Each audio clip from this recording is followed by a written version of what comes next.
Hello, friends, and thanks for downloading another weekly episode of the Money Girl Podcast. My name is Laura Adams. I'm a personal finance expert and award-winning author based in Austin, Texas, and I've been producing this show since 2008. Last week, I brought you a 500th show special, taking you behind the scenes into why and how I got started podcasting over a decade ago, and the amazing people who made and continue to make this show possible. So be sure to listen if you want to learn more about me and the origins of the podcast.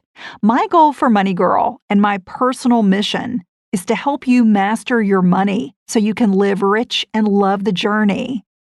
If you've ever wanted to earn more money, diversify your income, broaden your professional experiences, meet more people, become a more interesting person yourself, gain confidence, and get more excited about your work, this show is for you. I know that sounds like a lot to promise in one podcast, but I'm speaking from experience on this topic. One of the most powerful ways to transform your personal finances and build long-lasting wealth is to start your own business. Some of you may have already spread your entrepreneurial wings. Some of you are thinking about it, but you also don't want to give up the stability of working for someone else. The startup life seems exciting, but it also comes with loads of risk and financial volatility that might not be the right fit for you or your family right now. No matter if you love your day job because the work is meaningful, you get a steady paycheck, you have great coworkers, or you're accomplishing a really cherished corporate mission, it's possible to also create a profitable business on the side. Today, you'll hear my interview with Patrick McGinnis, author of the international bestseller, The 10% Entrepreneur: Live Your Startup Dream Without Quitting Your Day Job. And true to his book's title, we talk about why you don't have to choose between your current career and becoming an entrepreneur. We discuss the upside to having both the stability of a traditional career and a side gig. For many people, including me, this combination is a really smart way to diversify income, expand experiences, broaden your network, and stay excited about work. Some of the topics we cover are the romance versus the reality of becoming an entrepreneur, how to get the benefits of entrepreneurship with none of the pitfalls, why becoming a 10% entrepreneur often makes you more successful at your day job, whether you should discuss a side business with employers or coworkers, the best types of business ventures and projects to choose for your talent, experiences, and lifestyle, and how to actually find the time in our very busy lives to create a profitable side business, and when bringing in partners and outsourcing to freelancers makes sense. This is episode number 501, called How to Create a Profitable Side Business and Keep Your Day Job. Okay, here's my interview with Patrick. Patrick, thanks so much for joining me on the show. Thank you for having me. Let's start out by talking about your book, The 10% Entrepreneur: Live Your Startup Dream Without Quitting Your Day Job. Great title. Let's talk about what a 10% entrepreneur is. What do you mean by that? So a 10% entrepreneur is somebody who spends 10% of their time and, if possible, 10% of their money investing, advising, getting involved with, maybe even starting a new venture. So you start at 10%, you may do more, but the idea is to use that time to do things on the side without quitting your day job as a way to expand your income, to diversify against whatever could happen and some risks that could happen to your day job, to learn new things, to have fun, and to find out what it means to be an entrepreneur. Yeah, it's great. I have always been an entrepreneur in some form or fashion. Sometimes it's been 100% of my work. Sometimes it's 50%. And sometimes it's much less. Sometimes it's 10%. So I can definitely relate to this. And I'm interested why you wanted to write this book. When did you become a 10% entrepreneur, or maybe even a larger percentage entrepreneur? So I was a 0% entrepreneur and I never really anticipated doing much more than that.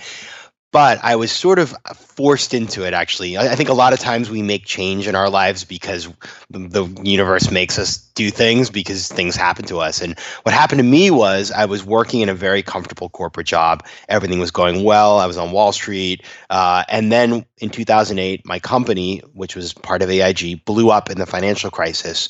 And I realized I had all of my eggs in one basket. I was totally undiversified. And at that point going forward, I realized that I wanted to have financial independence no matter what happened to me, but I wasn't prepared to become a full-time entrepreneur. I didn't know what it meant to be an entrepreneur. I was afraid of it. I didn't know if I would succeed. And I didn't really feel comfortable living the volatile lifestyle that an entrepreneur has to live a lot of times. And so I thought to myself, what if I, keep my day job, but I sort of freelance as an entrepreneur, do things on the side, things where I can actually be an owner of something that can grow over time, that I can take everywhere I go in the rest of my career. I started doing this about 5 or 6 years ago with one project, one investment. That's built up to over 20 projects in all kinds of different industries over the last 6 years. What do you think are some of the benefits of entrepreneurship? I mean, that may sound kind of obvious, but if somebody is not in that world, what do you think is a benefit? And sometimes the benefits that we think are benefits end up to be disadvantages, once you get into it. So maybe from having the knowledge that you do now, knowing a little bit more or a lot more about entrepreneurship, what do you think are the true benefits of entrepreneurship, not just sort of what everybody thinks, oh, yeah, it would be great to work for myself and I could just work anytime and anywhere, because that's not always the case. It's not. Entrepreneurship has been romanticized. And if you've ever done it, and you've done it, and so you know this, and it is not what you think it's going to be. You think it's going to be hard work. You don't realize that it's going to be the hardest thing you ever do, probably. And so for a lot of people who jump into it full time and realize how hard it is, it's sort of a rude awakening. But if you strip away all of that and look at really what it gives you, what I tell people and what my experiences have been is you get a bunch of things out of it. The first one is you do give yourself a diversification away from your day job. So, or, it gives you the opportunity to diversify yourself, financially from other things. But the idea is you are building something that is yours. It has nothing to do with other sources of income, and it can grow as you put work into it and make it more successful. The second thing is entrepreneurs are owners of things. And so the real way to build wealth is not by being an employee, but by being an owner of something. That's how you really generate significant personal wealth. And then the other one that a lot of people don't necessarily sort of list off in the, first or second on the list is it just makes life more fun and interesting. A lot of us go to work every day. We work really hard at our jobs and we have a job description, but you're a lot more than what it says on your job title or on your business card. You have interests, you have passions, and if you can find a way to integrate those things into a business that you can be an owner of, that can generate income and long-term value for you, it can actually be really rewarding. You can meet new people and you can find out sort of what you're made out of and sort of put yourself to the test. Yeah, absolutely. I would agree with all of those. And I do think that even if you love your day job, in a lot of cases, you may not see a clear path for a future. Let's say you're an expert at something and you're kind of at the height of maybe your career path. And you kind of top out, and that's not necessarily a bad thing. You're probably, maybe making good money, but you may not feel challenged. You may feel like, okay, what's the next step for me? And having side projects can be a really great source of kind of energy and motivation. And like you said, diversification. I love thinking about our careers as a portfolio. And if you can have multiple streams of income, that term has been used a lot. If you can have those multiple streams and those multiple even contacts, that is a way not only to keep yourself engaged and motivated, but also to make more money. So those are the benefits. What do you think are the cons? What's the downside of this? So the downside of entrepreneurship in general, not just talking 10%, but just writ large, is that despite the fact that, it looks great from the outside, most new ventures fail. So about 75% of new ventures do not produce the expected outcome, and 20 to 30% have no returns at all. You lose everything, right? So So those numbers are pretty daunting. And if you think about it, say you quit your job and you go in full time and you put your life savings into something, and the odds are that you're not going to get the outcome you wanted, it can be really scary. And so that's the biggest thing. The second thing is when you're an entrepreneur full time, there's a lot of sacrifices you make. So you make sacrifices in terms of working really hard. And so entrepreneurs can have higher divorce rates, higher rates of depression. You also oftentimes won't make a lot of money during the first years of running that business. So, the average startup goes from the first financing to sort of the exit in about 7 years. So you may be doing very well, but you won't cash out for a number of years, and you've got to live on this startup salary for a while. And then the other thing is, it is also oftentimes starting a new venture requires you to give up the comforts of your day job, the perks, that business card with that brand name on it. You go to the high school reunion, and when you're a partner at a law firm or you're working in an established company, and then you give that up to work for a company that has no track record and maybe nobody's heard of.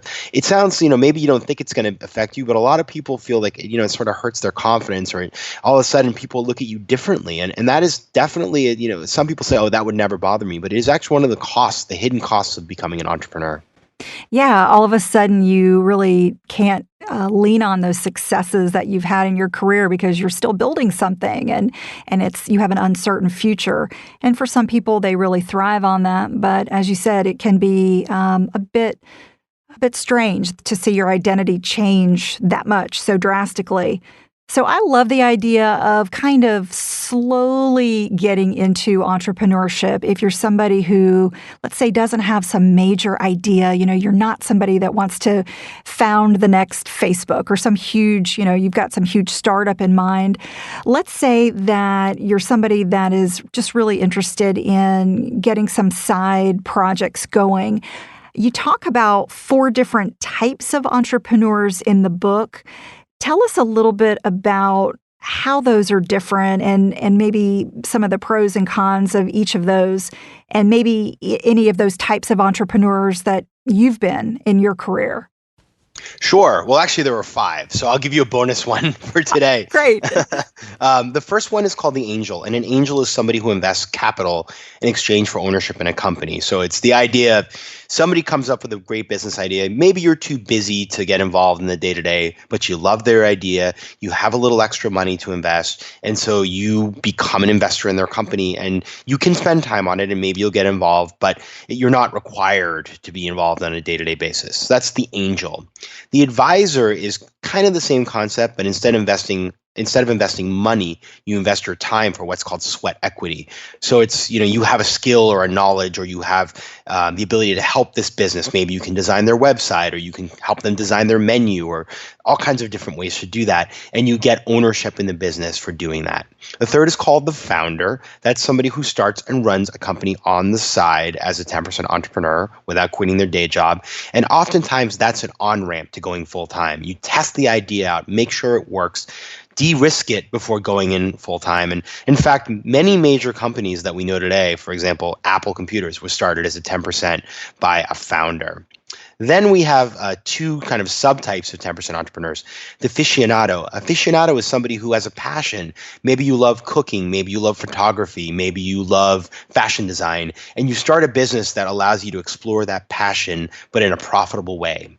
And finally, the 110% entrepreneur is somebody who's already an entrepreneur, but uses 10% entrepreneurship to diversify themselves, to leverage all the context they have, to put the skills that they've learned as an entrepreneur to work to help other people.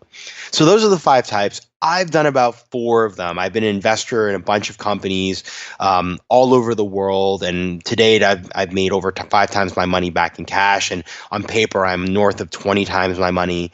I've been an advisor to companies where I give them an hour of time here or there, and they give me some ownership in their company. And there's one company that I write about in the book where I gave them an hour a month for 1 year, and my stock is now worth about $250,000. Nice.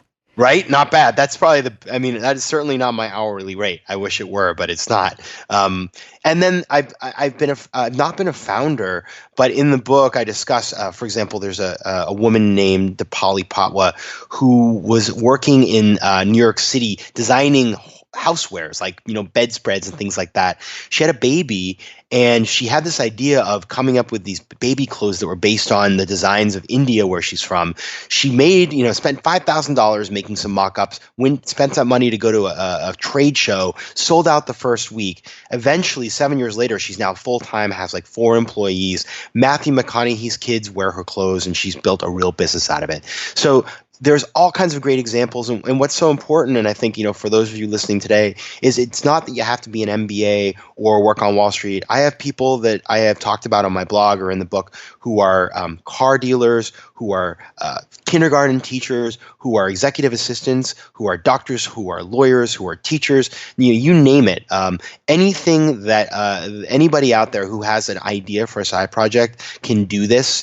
There is no sort of requirement that you have a certain thing here or there. It's all about just finding an idea and getting started, dipping your toe, making a good effort to get it started and going from there. Yeah, in the book you talk about playing to your strengths, and I think that's so important because that's an area where you're just likely to have more success. You're going to be able to have some efficiencies there, and I've found that if your day job overlaps in some way with your entrepreneurial work, it really kind of has this nice symbiosis where it's like your day job makes you better at your entrepreneurial work, and then your entrepreneurial work makes you better at your work at your company. So it's this sort of cycle where the more experiences you get and the more you do, the better you get at everything that you do. So it sort of feeds on itself. And I think that's maybe a good way for listeners to think about how to get started. You don't want to jump into an entrepreneurship path that's just like a 180 from what you're doing now. If you've got no experience and you're kind of starting completely from scratch, your odds of success are just not going to be as great as if you start with an area that you know and already have expertise in. That's exactly right. And you can tell you've done this before because when you do things that are related to what you're doing in your day job and what you're good at, you're just more efficient, number one. You're more likely to be successful. And you generate knowledge and relationships and experiences that allow you to be more successful in the totality of your career. And the vast majority of people who are 10% entrepreneurs will never leave their day job completely to do this full time. Maybe they will, but most people just want to have more income, more stability, more experiences, more relationships, and to stretch their legs and find new things to do. But many of these people will take what they learn back to their day job, and they will be better for it, and their companies will be better for it as well. Patrick, what do you think about talking with your coworkers and your boss about your 10% entrepreneurial work? Is that a good thing to do, or should we sort of keep it to ourselves? So it depends. One thing that's really important and that I always stress when I talk about this is you don't want to do anything that is against the rules at work. So for example, if you have an employment contract that expressly forbids you from doing something, you don't want to do that. You don't want to be in the office using the photocopier on the weekend or using the company's, FedEx account to send things out. You really need to be respectful of your employer because your employer gives you the flexibility to do things on the side. Apart from that, as long as you play by the rules and you act in a responsible and I would say morally correct way, it's really up to you. So a lot of people who do 10% actually find that their coworkers are their first and best customers. They can also find partners among their coworkers.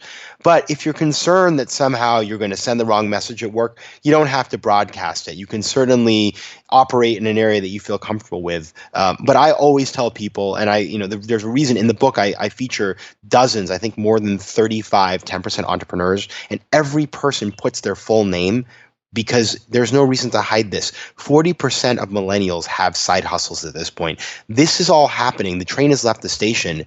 And so therefore, you're really not doing something that's particularly sort of aggressive or controversial. This is the wave of the future. This is where the world is going. And by being a 10% entrepreneur, I would argue you're sort of ahead of the curve. Yeah, I do think that some progressive employers and managers see entrepreneurship as a, kind of a benefit. They see it as, oh, this is someone who has an entrepreneurial mindset, who is going to be thinking entrepreneurially in our business and in our company, and can really help move the ball forward, maybe with innovation, creativity. So I think depending on the company's culture and the type of job you have, it can work to your advantage, but I agree. You've got to kind of play it by ear and see what it's like in your company and your culture. You don't want to constantly be talking about your side hustle with your employees and your coworkers. If it's going to reflect poorly on you, or in any way they're going to think, oh my gosh, this person is so focused on their side business, they're just not here mentally during the day. And if you're not really focused on your work, people are certainly going to question your motivation. So it's got to be done sort of in the right proportion and in the appropriate ways and times. Patrick, tell me about how somebody is going to make the time to do this, because most people are going to say, Laura, Patrick, this sounds great. I'd love to make more money. Having a side gig is great, but how am I going to find the time? I'm barely able to manage a full-time job right now. What's the key to getting started and kind of carving out the time to make this happen? Yeah, it's a very, I think, natural and normal question. And it's one that I had as well. When I started doing this, I remember I did my first one, I thought, I'm a busy person. I got a lot going on. How will I have time for this? And now I've done 22 and I still somehow seem to find time. And I think there's a couple of things that you can do. Number one, you must select the type of 10% entrepreneurship to start with. You don't have to just stick to one type, but the one that you start with should be one that fits to the resources that you have. So if you have very limited time, being a founder where you're the only person running it all the time probably isn't a great fit for you. Being an advisor or an angel where you can sort of design that to fit your life makes a lot more sense. And so the number one is being realistic about what kind of 10% entrepreneurship fits your life. Number two is I actually sat down and did a pretty careful assessment of how I spend my time and figured out what wasn't important to me and what I could cut out, because we're all busy people these days. I mean, I find I've not been bored since I got my iPhone some 7 or 8 years ago, because anytime I have a free minute, I'm all of a sudden on Twitter or messing around on my phone. And so a lot of my dead time that I used to have is now gone. What I did when I decided to do this was actually I went home, I made a list of how I spent my time, and I thought to myself, I'm watching probably 10 hours of television a week that I don't really want to watch. I canceled cable and made time available for my 10%. So there's little things like that. The other thing is, as we talked about before, the closer something lies to your talents and your interests, the easier it is to make time for it and the more willing you are to make time for it. So a lot of I have this great example in the book of this guy named Hillier Jennings, who's a lawyer, corporate lawyer in New York City, M&A. I mean, this guy works a lot of hours, probably 70, 80, 90 hours a week. On the side, he started a company that makes bracelets to play the fight song of the University of Georgia. And he loves the University of Georgia. And so he gets home from his law firm job at 10 o'clock on a Tuesday night and spends 3 hours working on this, because for him, it's like a hobby. He enjoys it. It allows him to get closer to his alma mater, which he is absolutely obsessed with, by the way. And he's actually built a business that's making real revenue. So he sees this as relaxation. And that, if you can get there, if you can get to the point where work is relaxation, which a lot of 10% entrepreneurs tell me is the feeling they have, you've sort of hit the jackpot. Oh, yeah, that's awesome. What about using other people to help you become more efficient, partners or outsourcing? Do you think that a lot of the 10% entrepreneurs, perhaps in your book, are utilizing other people to accomplish their business objectives? Definitely. There's a couple of interesting things here. Number one is you're absolutely right. So a lot of times people start something as a founder, for example, and it actually takes off pretty well, but they're not interested in leaving their full-time job at that point, or they can't quite do it financially. And so they say, well, what should I do now? And that's a great time to bring on a partner. Find somebody who has your interests or complementary skills and get them involved and bring them on board, because they can bring something to the table that maybe you don't have, but they can also give you time that you don't have to get going. So there's definitely that. A lot of people avail themselves of freelancers. It's that freelancer.com to get that website up, or a lot of technology tools, for example, Squarespace to get a website up, or Etsy to sell something you've made. All of those tools, which did not exist, by the way, 10 years ago, have made it so easy for anybody to start a business and so cheap for them to start a business. And then, the other thing that's kind of interesting as you think about this is the fact that a lot of people who start to have success go to their employers and say, listen, I got a good thing going here, but I've also got this business I've started that's starting to take off. Would you be willing to let me work 1 day a week on that project? And more often than not, your company will say yes, because many companies, they actually have real trouble finding great employees. And so if you were willing to stay on and continue working with them, but maybe have a side project, you'd be surprised at how many times people are able to go part-time, start working on that project that they have as their 10% and make it a 20% or a 30%. So that's another way of leveraging, I guess, yourself as a partner to do more. Patrick, where can listeners find out more about you and your book, The 10% Entrepreneur? Okay, so first of all, my website is patrickmcginnis.com, McGinnis. And if you go to my site, you can actually take a quiz that shows you what kind of 10% entrepreneur you should be to get started. And you can download a free ebook with a lot of the exercises that are in the book that help you figure out how to make time and money for the things that we've been talking about. It's at patrickmcginnis.com/buildyour10. And on my site, you can find links to my YouTube channel, which has a bunch of videos explaining how to do this, to my Facebook page, to my Twitter, and to all these other online materials. And on my page also, I have a lot of blog entries that, for example, will give you contracts that you can use, sample contracts that you can use to become an advisor. So check all that out. Find me online, and I love hearing from people who want to do this or are doing this. Patrick, this is great. I hope that we've sparked some innovation and maybe some creativity here of people to think about what they can do to create more income and have more fun, create a bigger network, and just expand your business horizons and your career opportunities. There's so many upsides and very few downsides. Thank you. I hope that all of you check out the book, and you can find it at Amazon and other booksellers, and go out and do this, because I really believe this is going to change the way that we work, and I want to hear your stories of success, and I want to see more people doing this, because it's really changed my life, and I think it can change yours as well. I loved speaking with Patrick about this topic because I think the answer to many financial struggles is finding ways to earn more money.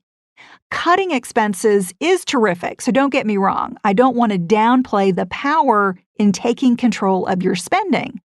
But you can only cut costs so much. You can only cut a limited amount. On the flip side, the amount you can earn is limitless. In addition to more income, stretching your skills, creativity, and network gives you many unanticipated benefits. Here's a great quote from the 10% Entrepreneur. Patrick says, "Entrepreneurship takes you to unexpected places. Building new things, meeting new people, and surprising yourself never gets old. So embrace the change to do something out of the ordinary."